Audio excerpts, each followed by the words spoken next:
রাগের কারণে মানুষ বিভিন্ন অপরাধে জড়িয়ে পড়ে। এই রাগের কারণে মানুষ হত্যা করে। যখন মানুষের রাগ উঠে তখন হার্টবিট বেড়ে যায়, রক্ত চলাচল বেড়ে যায়, তার চোখ লাল হয়ে যায়, পাশের রগগুলো ফুলে যায়, মানুষ হিতাহিত জ্ঞান হারিয়ে ফেলে। অনেক সময় কোনো কারণ ছাড়াই মানুষ রাগ করে, ঘরের মধ্যে ভাঙচুর করে, নিজের নিষ্পাপ শিশুর উপরে আঘাত করে। রাগ এটা কখনো ভালো কিছু আনে না। রাগের কারণে মা বাবার সম্পর্ক নষ্ট হয়, স্বামী স্ত্রীর সম্পর্ক নষ্ট হয়, ভাইয়ে ভাইয়ে ঝগড়া বেড়ে যায়। এই জন্য আল্লাহ রাসূল বলেছেন, লা তাগদাব, তোমরা রাগ করবে না। এই রাগ আসে শয়তান থেকে। এই জন্য রাগটাকে নিয়ন্ত্রণ করা এটা একটি ইবাদতের অংশ। আল্লাহর হাবিব বলেন, কাউকে মাথার উপর থেকে আছার দেওয়া, কুস্তিতে হারিয়ে দেওয়া, এটা বড় শক্তিশালীর পরিচয় নয়। ইন্নামাশ শাদীদুল্লাযী ইয়ামলিকু নাফসাহু ইনদাল গাদাব। প্রকৃত শক্তিশালী ওই বান্দা যে রাগের সময় নিজের ক্রোধকে, রাগকে নিয়ন্ত্রণ করে। সুবহানাল্লাহ। প্রকৃত শক্তিশালী ওই বান্দা, ওই মানুষ রাগের সময়, ক্রোধের সময় নিজেকে নিয়ন্ত্রণ করতে পারে। মানুষ রাগ উঠলে অনেক সময় অস্বাভাবিক আচরণ করে, গালিগালাজ করে, দা নিয়ে, চাকু নিয়ে, লাঠি নিয়ে নিজের বাবার দিকে, মায়ের দিকে, নিজের বড়জনের দিকে তেড়ে আসে মারার জন্য। অনেক সময় রাগারাগির এক পর্যায়ে একজন আরেকজনকে ছুরি চালায় হত্যা করে। রাগ দমন করার সবচেয়ে ইফেক্টিভ এবং গুরুত্বপূর্ণ যে পয়েন্ট, সেটা হলো ইযা গাদিবা আহাদুকুম ফালইয়াসকুত। যখন তোমাদের মধ্যে কেউ রাগান্বিত হয়ে যায়, সে যেন চুপ করে। যখন দেখছেন আপনার মাথা গরম হয়ে গেছে, আউযু বিল্লাহি মিনাশ শাইতানির রাজিম বলা। 2 নম্বর হলো উযু করা। 3 নম্বর হলো দাঁড়িয়ে থাকলে বসে যাওয়া, বসে থাকলে শুয়ে যাওয়া। 4 জনের সাথে কখনো রাগ দেখাবেন না। নাম্বার 1 হলো নিজের মা বাবা। মায়ের সাথে, বাবার সাথে কখনো রাগ করবেন না। অন্যায় যদি কিছু বলে অন্তর থেকে ক্ষমা করে দিবেন, কারণ আপনি মা বাপকে ছেড়ে থাকতে পারবেন না। আল্লাহ তাআলা বলছেন, ওয়াবিল ওয়ালিদাইনি ইহসানা। মা বাবার সাথে ভালো ব্যবহার করো, ভালো আচরণ করো। এজন্য সন্তান কখনো মায়ের সাথে, বাবার সাথে রাগারাগি করবে না, অশ্লীল বাক্যালাপ করবে না, ধমক দিবে না, তাদের সামনে উচ্চ বাক্যে কথা বলবে না। যদি কখনো হয়ে যায়, সাথে সাথে মায়ের কদম ধরে, বাবার কদম ধরে ক্ষমা চেয়ে নিবে। 2 নম্বর, কখনো নিজের পরিবারের সাথে, ছেলে মেয়েদের সাথে রাগ দেখাবেন না। অনেক সময় দেখবেন আপনার ছোট্ট বাচ্চা আপনার মোবাইল ভেঙে ফেলছে, আপনার দামি জিনিস ভেঙে ফেলছে। আমরা অনেক সময় কি করি, থাপ্পড় মেরে দিই। একটা কাহিনী শুনেছিলাম, সত্য কি মিথ্যা আমি জানি না। এক বাবা নতুন গাড়ি কিনে পার্কিংয়ে রাখছে নিচতলায়। ছেলে বাবাকে বেশি পছন্দ করে, ভালোবাসে। তো ছেলে তো ইংলিশ মিডিয়ামে পড়ে, সে একটা লোহার কিছু টুকরা জাতীয় নিয়ে ওই নতুন গাড়িতে লিখতেছে, আই লাভ ইউ ড্যাড। বাবা, আমি তোমাকে খুব ভালোবাসি। হলো কি, বাপ এসে নিচে নেমে দেখতেছে ছেলে লেখা শেষ, নতুন গাড়ি মাত্র কিনে আনছে, এখনো রাস্তায় বের করে নেই। অনেক টাকার শখের গাড়ি দেখে বাবার মাথার চান্দি গরম হয়ে গেছে। হ্যাঁ, এত টাকা দিয়ে এত দামি গাড়ি কিনলাম, এখনো আমি রাস্তায় বের করি নাই, আর তুমি আই লাভ ইউ ড্যাড এটা কি করলা? সে কি করেছে, তার হাতে একটা লোহা ছিল, লোহা দিয়ে আঙ্গুলে জোরে এমনভাবে আঘাত করেছে, আঙ্গুলের মাঝখানে হাড্ডি ভেঙে গেছে, চুরমার হয়ে গেছে।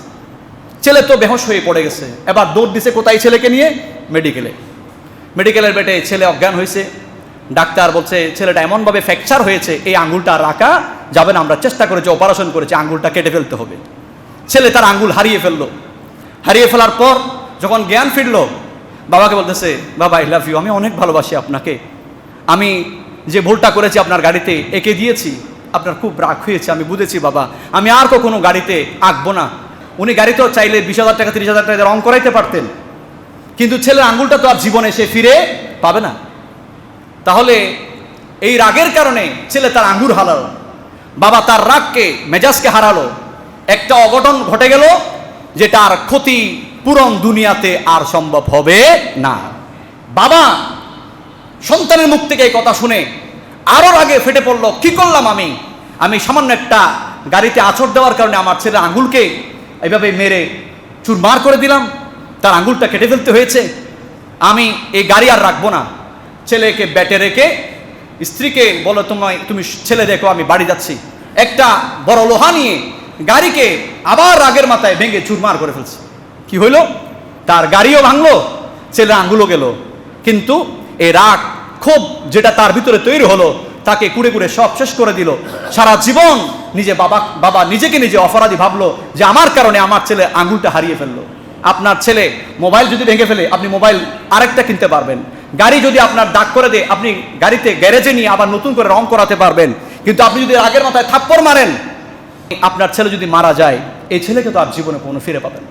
আমরা শুনেছি ওই সন্দ্বীপে একটা ছেলে প্রতিবেশীর সাথে ঝগড়া লাগছে, প্রতিবেশীর ছোট্ট ছেলে ক্লাস 2-3-তে পড়ে, ছোট্ট বাচ্চা, মাদ্রাসা নাকি স্কুল থেকে আসতেছে, ওই রাগকে সে দমন করতে পারে নাই, প্রতিবেশীকে সে মারতে পারে নাই, তার ছেলেকে পাইছে, রাগের মাথায় ছেলেকে পথের মধ্যে পেয়ে মাথার উপর থেকে আছাড় মারছে, এক আছাড়ে বাচ্চা মারা গেছে।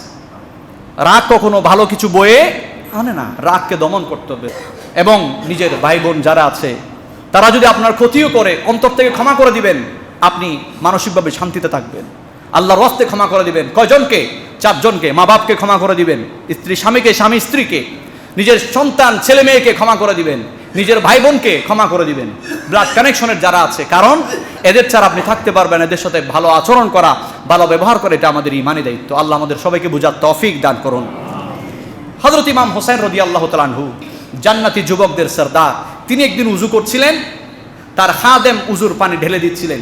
কোন একটা এক পর্যায়ে খাদেমের হাত থেকে আঘাত লেগে ইমাম হুসাইন উযু করছেন, ওই কলসের পাত্রের আঘাত লেগে সামনের 2টা দাঁত ভেঙে গেছে। ইমাম হুসাইন রাদিয়াল্লাহু তাআলা কি করেছেন? এই অবস্থা দেখে তিনি তার দিকে চোখ তুলে তাকালেন। তখন ওনার খুব রাগ উঠে গেছে। তখন ওই গোলাম বলতে লাগলো, আল্লাযীনা ইউনফিকুনা ফিস সাররাই ওয়াদ দাররা, যারা সচ্ছল এবং অসচ্ছল অবস্থায় দান করে, ওয়াল কাযিমিনাল গায়জ, আর রাগকে দমন করে। এতটুকুন বললেন। ইমাম হুসাইন রাদিয়াল্লাহু আনহু বুঝে ফেলেছেন, তিনি কোরআন আয়াত পড়ছেন, আল্লাহ তাআলা রাগকে দমন করতে বলেছেন, নিয়ন্ত্রণ, কন্ট্রোল করতে বলেছেন। তিনি সঙ্গে সঙ্গে বললেন, কাযামতু গাদাবি, গোলাম শুনো, আমি রাগ করি নাই, আমার রাগটা আমি কন্ট্রোল করলাম। তখন সঙ্গে সঙ্গে গোলাম পড়তে লাগলেন, রাগকে দমন করলে হবে না, বড় তো অপরাধ করেছি, ক্ষমা চাইতে হবে না। তিনি কোরআনের আয়াত পাঠ করলেন, ওয়াল আফিনা আনিন নাস, যারা মানুষকে ক্ষমা করে দেয়।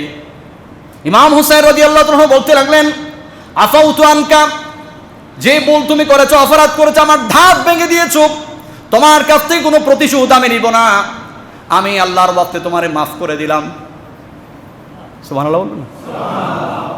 এরপরে গোলাম পড়তে লাগলেন, ওয়াল্লাহু ইউহিব্বুল মুহসিনিন, আল্লাহ তাআলা মুহসিন বান্দাকে, নেককার বান্দাকে ভালোবাসে। ইমাম হুসাইন রাদিয়াল্লাহু তাআলা বলতে লাগলেন, ইযহাব আনতা হুররুন লিওয়াজহিল্লাহ, গোলাম আমি আজকে তোমারে বলে দিলাম, আল্লাহর ওয়াস্তে তোমারে আজাদ করে দিলাম।